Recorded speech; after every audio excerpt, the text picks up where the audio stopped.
poetry that I've been reading from a manuscript I'm trying to get published, so feedback is appreciated.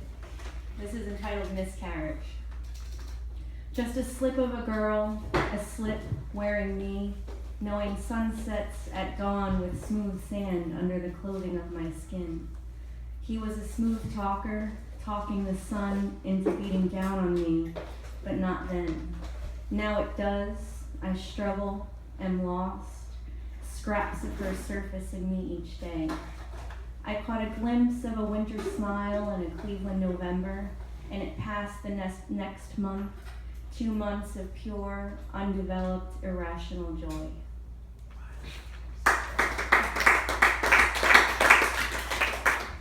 This one's entitled Boadicea, and if you're not Scottish, then you probably don't know who she is. She's like an ancient Celtic woman warrior. So if anyone doesn't know who the Celts are, we had female warriors. That's pretty cool, right? Yeah.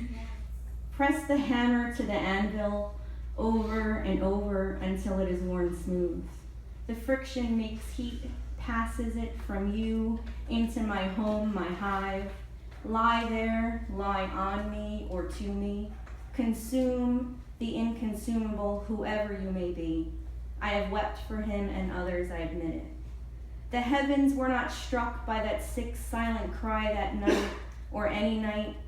They or him did not respond, but this night they do. Oh, touchy one, I am playing with you. Strike the match, light the kindling, form your sword, I am ready for battle.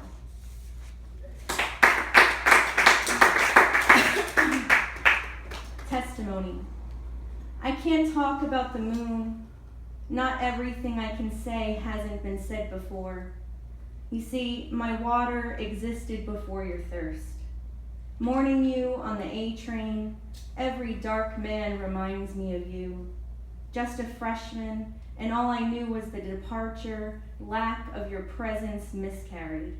She's not present like the fireflies in the eve, captured dying in the jar with grass overnight. Neighborhood kids playing manhunt, captured. When she comes to me, it's not a glimmer. She has no sparkle, not a ghostly appearance or a smell on the air.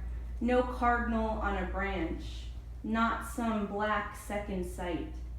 She fills me up like some satiated Baptist witnessing Holy Spirit drenched in the blood of some sacrificed lamb. She fills me up like the satiated thirst of old lovers. But you are no sacrifice, neither of you. There was no waiting in the antechamber. You passed through the corridor lost. My body does not only possess good things, no clear passage, no strength, no hesitation for it all to fall down. But part of you did come a second time. Same blonde curly hair chasing a rabbit in freshly cut grass, next to a different man, next to a different woman. I then knew what love felt like before I even knew to long for you.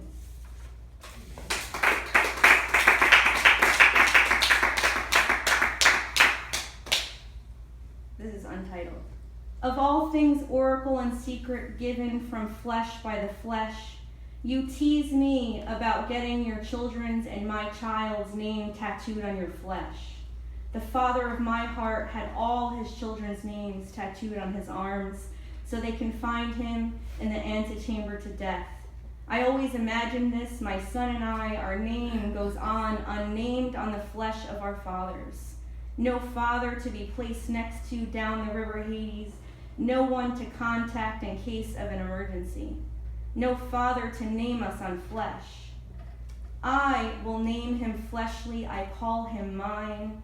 And I, to whom will I belong?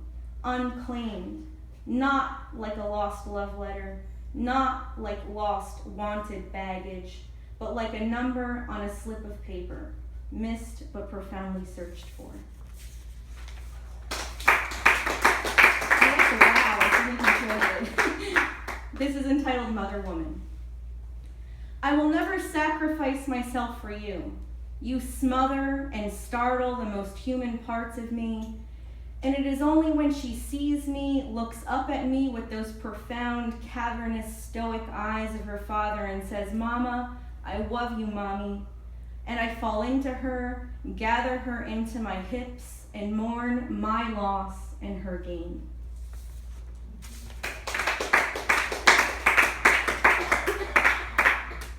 Nile Delta. Come here, my dear. I promise to give in, to be vulnerable, not to believe in the wicked. I will melt like honey on a hot day, oozing through your fingers, dripping to the earth unfertilized. Less than a woman with tubes tied, cauterized, never to almost die again. Into you I will fall. But it's the last chance. The river too can dry up, leaving crops, even weeds to die, convert into desert, deserted wasteland.